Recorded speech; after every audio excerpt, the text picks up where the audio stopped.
Iran America के दरमियान जंग बंदी पर इत्तेफाक हो गया है। इसराइल में सफ़े मातम है। अमरीकी ट्रंप से पूछ रहे हैं कि फ़तेह के ऐलान तो कर रहे हो, लेकिन इसके बदले में मिला क्या है। इसराइल वाले हिसाब लगा रहे हैं कि इस जंग में उन्हें क्या मिला क्या नहीं। ट्रंप कह रहा है कि ईरान एटमी हथियार न बनाएगा न ही हासिल करेगा। आबनाए हुर्मज़ खुल गई है, तेल सस्ता हो जाएगा। जंग बंदी पर इत्तेफाक के बाद 60 रोज़ में दीगर नुकात पर दोनों ममालिक मुज़ाकरात करेंगे। लेकिन जेनेवा में ऐलान करदा मुआहदे की तकरीब होने तक क्या कुछ हो सकता है, ये भी बहुत गैर यकीनी है। क्या दुनिया जंग और अमन के दरमियान लटकती रहेगी? जब तक एक किरदार का फैसला नहीं होता, हालात बेहतर होते नहीं दिखाई देते। रवां साल 28 फरवरी को जब अमेरिका ने इसराइल के साथ मिलकर ईरान पर हमला किया, तो एक तरफ अमेरिका ईरान से मुज़ाकरात कर रहा था, तो दूसरी तरफ उसकी क़यादत को कत्ल करने की धमकियां भी दे रहा था। ट्रंप ईरान के लोगों को कह रहा था कि वो रिजीम के ख़िलाफ़ उठ खड़े हों, सड़कों पर निकलें, जल्द मदद पहुंचने वाली है। लेकिन सब कुछ उलट हो चुका है। ईरान के लोगों को तो मदद नहीं मिली, लेकिन अब उसे खुद मदद की ज़रूरत पड़ी है। जंग से निकलने का रास्ता चाहिए, फेस सेविंग चाहिए। जंग के 110 दिनों में बहुत कुछ तब्दील हो चुका है। ईरान पर जंग मुसल्लत करने और उसे तबाह करने के बावजूद अमेरिका ने इस खित्ते में एक बड़ी ताकत उसे बना दिया है। मिडिल ईस्ट का नक्शा तब्दील हो रहा है। 19 जून को जेनेवा में मुआहदे पर दस्तखत होंगे। तकरीब की मेज़बानी पाकिस्तान करेगा। इस मुआहदे को इस्लामाबाद अकार्ड का नाम दिया गया है। अमेरिका की तरफ से नायब सदर JD वेंस शरीक होंगे, जबकि ईरान की जानिब से अब्बास अराक्ची और बाकर कालीबाफ की शिरकत मुत्तवक्को है। 15 जून की सुबह को वज़ीर आज़म शहबाज शरीफ ने अमेरिका और ईरान के दरमियान MOU पर दस्तखत होने का ऐलान किया। कहा कि जंग बंदी में लबनान भी शामिल है। थोड़ी देर बाद ट्रंप ने उसकी तौसीक की, कहा मुआहदा हो गया। लेकिन इसी दौरान बैरूत में इसराइल ने हमले कर दिए। अब ट्रंप का इम्तहान ये है कि वो नेतन्याहू को नथ डाल सकता है या एप्स्टीन फाइल्स के मज़ीद नए स्कैंडल के खौफ से उल्टे पांव भागता है, क्योंकि ये मुआहदा नेतन्याहू की ज़िंदगी का मसला है और एप्स्टीन फाइल्स उसका आबनाए हुर्मज़ है। मुआहदे पर अमल हुआ तो उसकी सियासी मौत यकीनी है। 28 फरवरी का हमला, जिसमें सुप्रीम लीडर आयतुल्लाह अली खामनाई को उनके अहले खाना समेत शहीद कर दिया गया। अस्करी क़यादत, इंटेलिजेंस सरबराहान एक ही सुबह में सब निशाना बने। हमला आवरों को यकीन था कि ईरान बिखर जाएगा, बगावत होगी, रिजीम चेंज हो जाएगी, ग्रेटर इसराइल का ख्वाब हकीकत बनेगा। लेकिन ऐसा नहीं हुआ। ईरान लेटा नहीं, टूटा नहीं, झुका नहीं। उसके रद्द-ए-अमल ने दुनिया को हैरान कर दिया। मगरबी मीडिया के प्रोपेगंडे को बेअसर कर दिया। सस्ते हथियारों से जंग को महंगा कर दिया। आबनाए हुर्मज़ बंद हो गई। दुनिया की मईशत लरज़ गई। अरब दुनिया तकसीम हो गई। अमेरिका के अंदर ट्रंप के ख़िलाफ़ तारीखी मुजाहरे हुए। ईरान के अज़ली मुखालिफ सऊदी अरब और कतर उसके करीब आ गए। 8 अप्रैल 2026 को अमेरिका और ईरान के दरमियान पाकिस्तान की सालसी में 2 हफ्ते की आर्जी जंगबंदी हुई, फिर ये भी टूट गई, क्योंकि नेतन्याहू ट्रंप को इस्तेमाल करता रहा। 7 मई को अमेरिका ने जुनूबी ईरान और तेहरान पर फ़ज़ाई हमले किए। ये हमले उस वक्त हुए जब ईरान ने अमरीकी बहरिया के जहाज़ों को निशाना बनाया था। अमेरिका और कतर के दरमियान एक खुफिया माली और समंदरी इंतज़ाम भी तय पाया, जिसके तहत ईरान को अरबों डॉलर की अदायगी के बदले आबनाए हुर्मज़ खोलने की पेशकश की गई। ईरान ने इनकार कर दिया।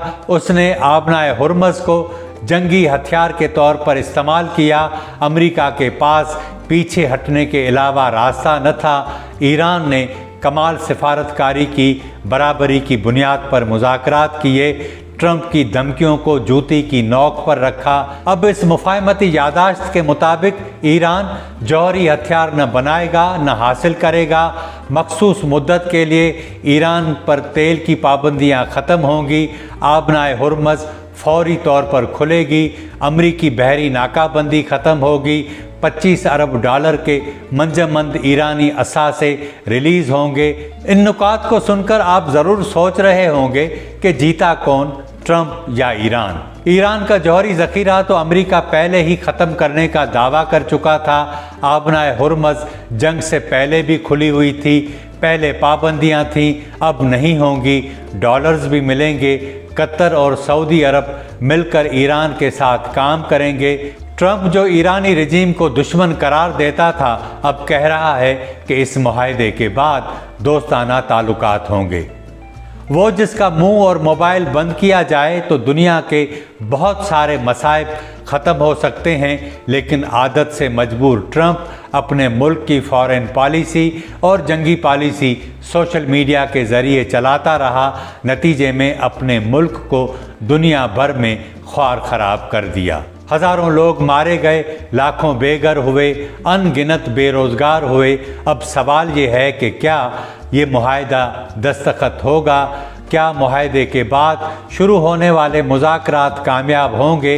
इस बारे में कोई यकीन से कुछ नहीं कह सकता, क्योंकि जंग बंदी में लबनान भी शामिल था। लेकिन जिस वक्त MOU साइन हुआ तो इसराइल ने बैरूत पर हमला करके 3 शहरियों को कत्ल कर दिया। ईरान इस मुआहदे को लबनान जंग बंदी से जोड़ चुका है। पाकिस्तान और अमेरिका उसकी तस्दीक कर चुके हैं, लेकिन इसराइल मानने को तैयार नहीं। और ये पहली बार नहीं, गुज़श्ता अप्रैल में भी जब अमेरिका और ईरान ने आर्जी जंगबंदी का ऐलान किया था तो उसी दिन लबनान पर इसराइल ने 100 से ज़्यादा हमले किए। ये वाज़े पैगाम था कि वो इस मुआहदे को नहीं मानता। इसराइल का शिद्दत पसंद वज़ीर कहता है कि ट्रंप के मौजूदा मुआहदे के साथ हमारा ताल्लुक़ नहीं। नेतन्याहू इस पूरी कहानी का सबसे बड़ा ख़तरनाक किरदार है। उस पर करप्शन के मुकदमात हैं। अक्टूबर में इलेक्शन हैं। उसकी हुकूमत शिद्दत पसंदों के सहारे खड़ी है। अगर नेतन्याहू मुआहदा कबूल करे तो बिन गवैर हुकूमत छोड़ देगा। अगर मुआहदा तोड़े तो ट्रंप से टकराएगा। अगर जंग जारी रखे तो इसराइली अवाम पूछेंगे इतनी कुर्बानियों का नतीजा क्या निकला। नेतन्याहू के लिए जंग अब सिर्फ सिक्योरिटी का मसला नहीं, ये उसकी सियासी बका की ऑक्सीजन है। जब जंग चलती है तो वो कौम का मुहाफ़िज़ बनकर सामने आता है। जब जंग रुकती है तो वो सिर्फ एक मुलजिम होता है जिस पर मुकदमे चल रहे हैं। और ट्रंप वो क्यों मुआहदा चाहता है?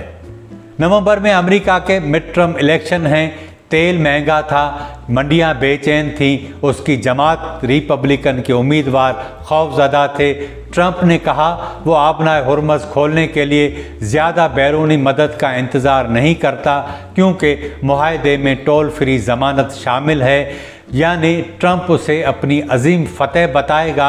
वो कहेगा कि मैंने जंग ख़त्म की, मैंने तेल सस्ता किया, मैंने अमेरिका को बचाया। लेकिन इस मई के पूरे मंजरनामे का हीरो पाकिस्तान है, जिसने आलमी सियासी तारीख में पहली बार एक मुल्क जिसे अमेरिका भी कबूल करे और उसके मुखालिफ ईरान और चीन भी एहतराम दें। सऊदी अरब के साथ दिफाई मुआहदा होने के बावजूद ईरान से जंग में कूदने को ख़ुद को बचाने के अहम फरीक के तौर पर उसने ख़ुद को न सिर्फ मनवाया बल्कि आलमी सिफारती मंजरनामे पर वो एक अहम फरीक के तौर पर भी सामने आया।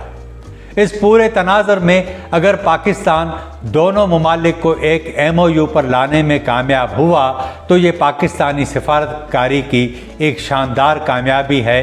पाकिस्तान ने ये किरदार अप्रैल से अदा करना शुरू किया और जब मुज़ाकरात टूटने के करीब पहुँचते इस्लामाबाद उन्हें दोबारा आगे बढ़ाने की कोशिश करता।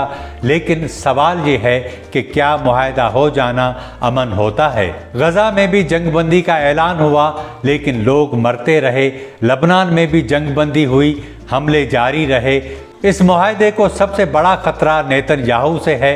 अमन का मतलब सिर्फ आबनाए हुर्मस का खुलना नहीं, अमन का मतलब ये है कि लबनान के बेघर लोग वापस अपने घरों की तरफ जाएं, गजा के बच्चे जिंदा रहें, ईरान के शहरी खौफ से आज़ाद हों और ताकतवर ममालिक आम इंसानों की ज़िंदगियों को अपनी सियासत का ईंधन बनाना बंद करें। लेकिन ये इसराइल या उसके वज़ीर आज़म को कभी भी काबिल कबूल नहीं। ग्रेटर इसराइल का ख्वाब इसराइल में एक पॉपुलर नारा है जिसने इसराइल और उसके शहरियों से जंग के बायस सुकून छीन लिया है। लेकिन इस ख्वाब के दरमियान ईरान आ गया है जिसने उसकी नींदें उड़ा दी हैं। आने वाले कई बरसों तक वो परेशान रहेगा कि करे तो क्या करे। ये ख्वाब अगर मुकम्मल होता है तो दर्जनों मुस्लिम ममालिक की शनाख्त और आज़ादी छिन जाएगी। ईरान ने बजा तौर पर ख़ुद को इस खित्ते की बड़ी ताकत के तौर पर मनवाया है। पाकिस्तान ने जो काम किया है वो इस वक्त इस पोजीशन में है कि अमेरिका और ईरान से अलग अलग माशी मुआहदे करके ख़ुद को खुशहाल बना सकता है। लेकिन आखिरी सवाल ये है कि क्या ईरान की जीत अमेरिका और इसराइल को हज़म होगी? आने वाले दिनों में इसका जवाब मिल जाएगा, क्योंकि कोई सुपर पावर नहीं चाहता कि उसकी अजारादारी को कोई ललकारे। लेकिन वो ये भी जानता है कि एक गलत चोट से पूरी इमारत गिर सकती है। अमेरिका ने ईरान पर गलत चोट लगाई और उसके नताइज उसे भुगतने पड़ेंगे।